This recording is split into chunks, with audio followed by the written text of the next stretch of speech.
င်္ဂလာပါတိုင်း channel နဲ့ပြန်နေကြည့်လိုက်ပါတယ်ကျွန်တော်တို့အောင်ကိုမြတ်ပါဒီက TV လေးမှာလည်းကျွန်တော်တို့ပြီးခဲ့တဲ့ဗီဒီယိုတော့တင်ဆက်ထားခဲ့တဲ့ကျွန်တော်တို့မာတီမီတာအသုံးပြုနည်းကိုနောက်ဆက်တွဲအနေနဲ့တင်ဆက်ပေးတာဖြစ်ပါတယ်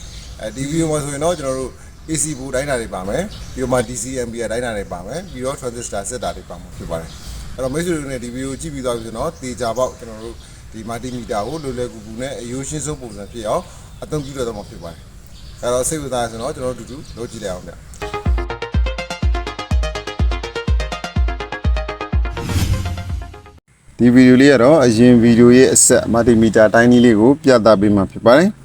ဒီမှာဆိုရင်ကျွန်တော်တို့ AC ဘို့ကိုတိုင်းမှာဖြစ်ပါတယ် AC ဘို့ကိုတိုင်းမှာဖြစ်တဲ့အတွက် B similar ပါတဲ့ဘက်ကလေးကိုကျွန်တော်တို့ select ပေးရမှာဖြစ်ပါတယ်ဒီမှာဆိုရင်200နဲ့600ရှိပါတယ်အိမ်သုံးက220ဖြစ်တဲ့အတွက်ကြောင့်မလို့220တဲ့ပို့တဲ့600ကိုကျွန်တော်က select ပေးထားမှာဖြစ်ပါတယ်တကယ်လို့200ဘို့အောက်ကိုထားလိုက်မယ်ဆိုရင်တော့ကျွန်တော်မီတာလေးပျက်စီးသွားနိုင်ပါတယ်ဒါကတော့ AC extension ကျူပါဒီ AC extension ကနေပြီးတော့မှကျွန်တော်တို့ AC ဘို့ကိုတိုင်းကြည့်မှာဖြစ်ပါတယ် AC တိုင်းတဲ့ခါမှာတော့ကျွန်တော်တို့ကအပေါင်းတို့မရှိတဲ့အတွက်ကြိုက်တယ်လို့တိုင်းလို့ရပါတယ်ဒီမှာ AC တိုင်းတဲ့ခါမှာ AC ဘို့ထွက်လာပါတယ်အဲဆိုရင်ကျွန်တော်တို့ AC ဘို့ကိုပြနေတာဖြစ်ပါတယ်ကျွန်တော်220ဘို့ဆိုပေမဲ့လို့230ကျော်ထွက်နေတာကိုတွေ့ရပါတယ်ပြီးတော့နောက်တစ်ခုကကျွန်တော်တို့မီတာတော်တော်များများမှာဆိုရင်ကျွန်တော်တို့မှာဘတ်တန်လေးတွေပါတတ်ပါတယ်ဒါဆိုရင် backlight ဘတ်တန်လေးပါပဲဒါဆိုရင် hole ဘတ်တန်လေးပါပါတယ်အဲ backlight ကတော့နောက်က display မီကိုဖွင့်ပေးတာဖြစ်ပြီးတော့မှ hole ကတော့ကိုတိုင်းထားတဲ့မီတာကိန်းကနန်းကိုမှတ်ထားလို့ရတာဖြစ်ပါတယ်ဒါလေးပါဒီမှာကျွန်တော်တို့ထပ်ပြီးတော့တိုင်းကြည့်ပါမယ်ဒီမှာဒီ hole ဘတ်တန်လေးကိုနှိပ်ထားမှာဖြစ်ပါတယ်ဒီမှာဆိုရင်ကျွန်တော်တို့ဘိုးထွက်လာပါပြီ AC ဘိုးထွက်လာပြီထွက်လာတဲ့ဟာလေးကိုကျွန်တော်တို့ကမှတ်သားလုပ်ချင်တယ်ဆိုရင်ဒီမှာ hole ဘတ်တန်လေးကိုတစ်ချက်နှိပ်ထားလိုက်ရင်သူကရက်သွားပါတယ်အဲ့တော့ကိုယ့်ဘက်ကဒီဘက်ကမီတာ pro မထောက်လဲပြနေမှာဖြစ်ပါတယ်ပြန်ပြောက်ချင်တော့ဒါ hole ဘတ်တန်လေးကိုထပ်ပြီးတော့မှနှိပ်ပေးရမှာဖြစ်ပါတယ်မီတာကိုထောက်တော့လိုက်ပါထွက်လာတဲ့ကိန်းကနန်းကိုခဏ hold ထားလို့ရပါတယ်အဲဒါဆိုတော့ hold ထားတိုင်း233 AC ဘို့ရပါတယ်ဒါ hold ထားတဲ့ဟာပါဒါကတော့နောက်က backlight ပါဒါ digital meter တော်တော်များများမှာပါတတ်ပါတယ်မလို့တော့ဘူးဆိုရင်တော့ပြန်ပြီးတော့မှ off မှာထားပြီးတော့မှပိတ်လိုက်ပါမယ်ဗျဒီကမှာတော့ DC ampere လေးကိုကျွန်တော်တို့တိုင်းကြည့်မှာဖြစ်ပါတယ်ဒီမှာဆိုရင် AC ဘို့တိုင်းတဲ့ဟာရဲ့ဘေးမှာရှိပါတယ် A မန်တစိတ်ကလေးနဲ့ပြထားပြီးတော့မှအစိမ်းရောင်ခြေထားပါတယ်ဒီမှာဆိုရင်200မြူလို့ပြထားပါတယ်အောက်မှာကတော့ 2M2 milliampere ကိုပြတာဖြစ်ပါတယ်နောက်တစ်ခုက20 milliampere ပါနောက်တစ်ခုကတော့200 milliampere ပါအောက်ဆုံးမှာတော့ 10A ဖြစ်ပါတယ် 10ampere 10ampere ဖြစ်ပါတယ်အသေးတိုင်းမယ်ဆိုရင်အပေါ်မှာတိုင်းပြီးတော့မှ 10ampere အထိတိုင်းမယ်ဆိုရင်တော့အောက်ကဟာလေး 10A ဆိုတာလေးကိုထားပြီးတော့တိုင်းရမှာဖြစ်ပါတယ်ဘယ်လိုပဲဖြစ်ဖြစ်ကျွန်တော်တိုင်းမယ်ဆိုရင်တော့ 10A မှာတိုင်းတာကအကောင်းဆုံးပဲဖြစ်ပါတယ်ဘာဖြစ်လို့လဲဆိုတော့ 10A သာလျင်အဆင်ပြေတာဖြစ်ပါတယ်တကယ်လို့ 10A ထဲကျော်မယ်ဆိုရင်တော့ဒီဆက်မှာတိုင်းလို့မရပါဘူး 10A ထဲကျော်တာကိုတိုင်းမယ်ဆိုရင်တော့ဒီဆက်ကလေးလောင်သွားနိုင်ပါတယ်တော်တော်များများကလည်း 10A ကျော်တဲ့ဟာကလည်းကျွန်တော်တို့ power plant ကြီးတွေမှာပဲရှိတတ်တာဖြစ်ပါတယ်ဒီတမန်အိမ်သုံးမှာတော့မရှိပါဘူးအဲ့တော့ကျွန်တော်တို့တိုင်းတော့မယ်ဆိုတော့ 10A ကိုကျွန်တော် select ပေးလိုက်ပါမယ်အဲ့တော့ 10A ကို select ပေးထားတာဖြစ်ပါတယ်နောက်တစ်ခုသတိထားမှာကကျွန်တော်တို့ pro ပါဒီ pro ကိုကျွန်တော် ampere တိုင်းတော့မယ်ဆိုရင်တော့ကျွန်တော်တို့ pro ပြောင်းပေးရမှာဖြစ်ပါတယ်ဒီမှာဆိုရင် common တိုင်းပဲထားပြီးတော့မှဒီဘိုးအုံးကနေပြီးတော့မှ 10ADC ဆိုတာကိုကျွန်တော်တို့ကချိန်ပေးရမှာဖြစ်ပါတယ် 10ADC ပေါက်ကလေးမှာကျွန်တော်အနီရောင်ချက်ပင်ကိုထိုးပေးရမှာဖြစ်ပါတယ်အဲဆိုရင်တော့စင်တင်ကျွန်တော်တို့တိုင်းလို့ရပါပြီတမန်ဆိုရင်တော့ကျွန်တော်တို့ဘိုးအုံး milliampere မှာထားမှာဖြစ်ပေမဲ့လို့ခုက ampere ကိုတီးတန့်တိုင်းမှာဖြစ်တဲ့အတွက်ကြောင့်မလို့ 10ADC ကိုချိန်တာဖြစ်ပါတယ်ကျွန်တော်တို့တိုင်းကြည့်အောင်ပါအားလေးကတော့ကျွန်တော် NAD မီပြားလေးပါ NAD မီပြားလေးရဲ့ဒီမဲ့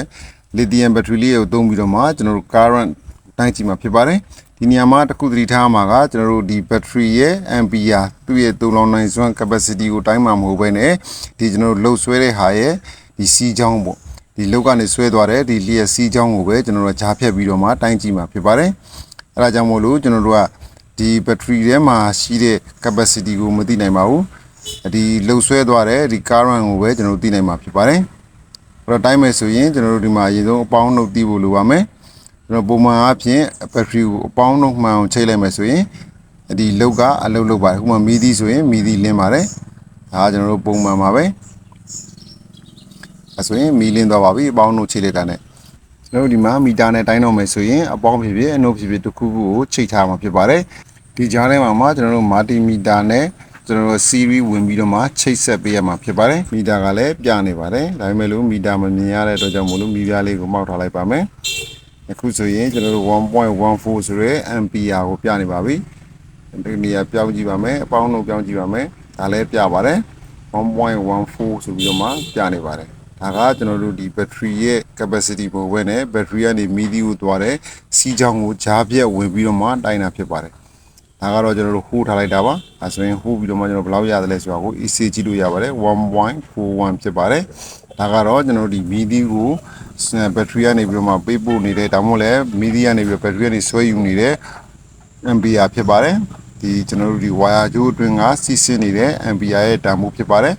1.41ဆိုတော့ milliampere လည်းပြောမှဆိုရင်1400နဲ့မှ10 milliampere ရှိပါတယ်ဒီ battery ရဲ့ capacity မဟုတ်ပါဘူးဒါပေမဲ့လို့ဒီ battery ရဲ့ capacity ကိုသိချင်တယ်ဆိုရင်တော့ကျွန်တော်တို့ဒီ 1.41ဆိုရဲဒီ milliampere နဲ့ဒီမီဒီကိုဆွဲစားနေတဲ့အခါမှာဒီမီဒီကစားသုံးနေတဲ့အခါမှာဆိုရင်ဘယ်နှနာရီထိစားခံလဲဘယ်နှနာရီထိအသုံးခံတယ်လဲဆိုတာကိုကျွန်တော်တို့စောင့်ကြည့်ပြီးတော့မှတွက်ချက်လို့ရပါတယ်ဒီမီဒီကထားပါတော့မှတနာရီလောက်ထုံးခံမယ်ဆိုရင်မီလီယံဘီယာအပြင်1410မီလီယံဘီယာဖြစ်ပြီးတော့မှ2နာရီလောက်ဆိုရင်တော့ကျွန်တော်2800မီလီယံဘီယာရှိမှာဖြစ်ပါတယ်တကယ်လို့များ3နာရီထိမြန်ဒီဘက်ထရီက3ခံခဲ့မယ်ဆိုရင်တော့ဒီဘက်ထရီရဲ့တူလောင်က capacity က4200မီလီအမ်ပီယာရှိမှာဖြစ်ပါတယ်ဒါကတော့ကျွန်တော်တို့ဘက်ထရီရဲ့ capacity ကို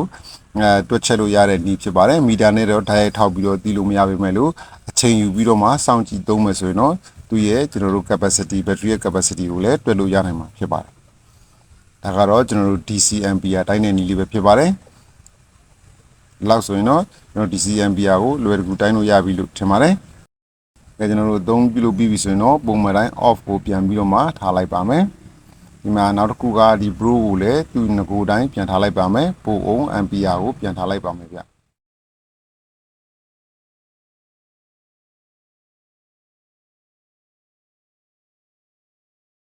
ဒီကတော့ကျွန်တော်တို့ transistor လေးတွေကောင်းမကောင်းကိုကျွန်တော်စစ်ဆေးကြည့်မှာဖြစ်ပါတယ်။ဒီမှာတော့တိုင်းတာမဟုတ်ဘဲနဲ့ကျွန်တော်စစ်ဆေးမှာဖြစ်ပါတယ်။ဒါက TMB 41C transistor လေးတွေပဲဖြစ်ပါတယ်ဒီ transistor လေးတွေကကောင်းမကောင်းအလုံးမလုံးဆိုတာကိုကျွန်တော်ဒီမီတာနဲ့လည်းထောက်ပြီးတော့မှစစ်ကြည့်လို့ရပါတယ်ဒီမှာဆိုရင်ဒီကောင်တွေက ambient မျိုးစားဖြစ်ပြီးတော့မှကျွန်တော်တို့ BCE ဖြစ်ပါတယ်အဲ့တော့ဒီမှာကြည့်မယ်ဆိုရင်ကျွန်တော်တို့ HFE ဆိုတဲ့နေရာဖြူနေရာလေးရှိပါတယ်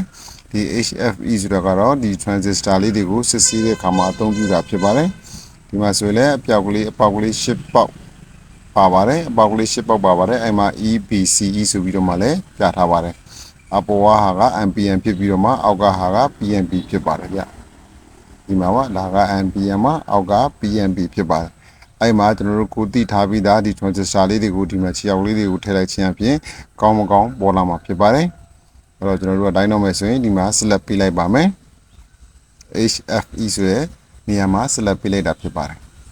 ဒါကတော့ TIB 41 transistor လေးဖြစ်ပါတယ်ဒါလေးကတခုသိထားဖို့လိုပါတယ်ဒါက BCE ပါခြေထောက်က BCE လေးဖြစ်ပါတယ်အဲ့တော့ BCE နေရာကိုကျွန်တော်တို့မှန်ကန်အောင်ထည့်ရမှာဖြစ်ပါတယ် ampere ဖြစ်တဲ့အတွက်ကြောင့်မလို့အပေါ်မှာထည့်မှာဖြစ်ပါတယ်အမှာ BCE ဆိုတဲ့နေရာကိုထည့်ကြည့်ပါမယ်ဒီမှာပါ BCE သူ့ရဲ့ခြေထောက်နဲ့သူ့အပေါင်နဲ့ခွက်တိကိုက်အောင်ထည့်ပေးရမှာဖြစ်ပါတယ်ဆိုရင်တော့ထည့်လိုက်ပါပြီကောင်းကောင်းမတီးသေးပါဘူး။တီးသွားပါပြီ။တခြားလေးပြန်ပြီးတော့မှထည့်ကြည့်ပါ။မီတာပေါ်မှာမူတည်ပါတယ်။ဒါဆိုရင်138လို့ပြနေပါပြီ။ဒါဆိုရင်တော့ကျွန်တော် transistor ကကောင်းတယ်ဆိုတဲ့သဘောမှလည်းပြပါတယ်။ပြီးတော့ကျွန်တော်တို့ဒီ base ကနေပြီးတော့မှcollector ကိုပို့လိုက်တဲ့အား base တဲ့ကိုလျှက်စစ်ထောက်လိုက်တဲ့ခါမှာဆိုရင် current ထောက်လိုက်တဲ့ခါမှာဆိုရင်ဟိုဘက်က collector မှာထွက်လာတဲ့ဟာက138စဆိုတဲ့သဘောမျိုးဖြစ်ပါတယ်။ဒါဆိုရင်ကျွန်တော်တို့ကဒီ transistor ကကောင်းတယ်ဆိုတဲ့သဘောပါအသုံးတည့်တယ်အလုံးလုံးတယ်ဆိုတဲ့သဘောပဲဖြစ်ပါတယ်။ဒီမှာ139ပြနေပြန်ပါပြီ။ဒါကပြောမယ်ဆိုရင်တော့ကျွန်တော်တို့မီတာပေါ်မှာလည်းမူတည်ပါတယ်။မီတာအကောင်းစားသုံးမယ်ဆိုရင်တော့တိကျတဲ့ဖြေကိုဘယ်ချိန်တိုင်းရမှာဖြစ်ပါတယ်။အသုံးပြုပြီးပြီဆိုရင်တော့ထုံးစံတိုင်း off နေရာလေးကိုထားလိုက်ပါမယ်။ ဒီဗီဒီယိုလေးကိုကြည့်ပြီးတော့ကျင်းနဲ့တက်ကြလိမ့်မယ်လို့ထင်ပါတယ်တကယ်လို့နှစ်သက်ခဲ့တယ်ဆိုတော့ like လေးပေးခဲ့ပါဦးဗျတကယ်လို့မနှစ်သက်ခဲ့ဘူးဆိုတော့ like လေးပေးခဲ့ဖို့မွေးပါနဲ့နော်အားလုံးကိုဒီဘက်ကျေးဇူးတင်ပါတယ်နောက်လာမယ့်ဗီဒီယိုမှာပြန်တွေ့ကြမှာဗျ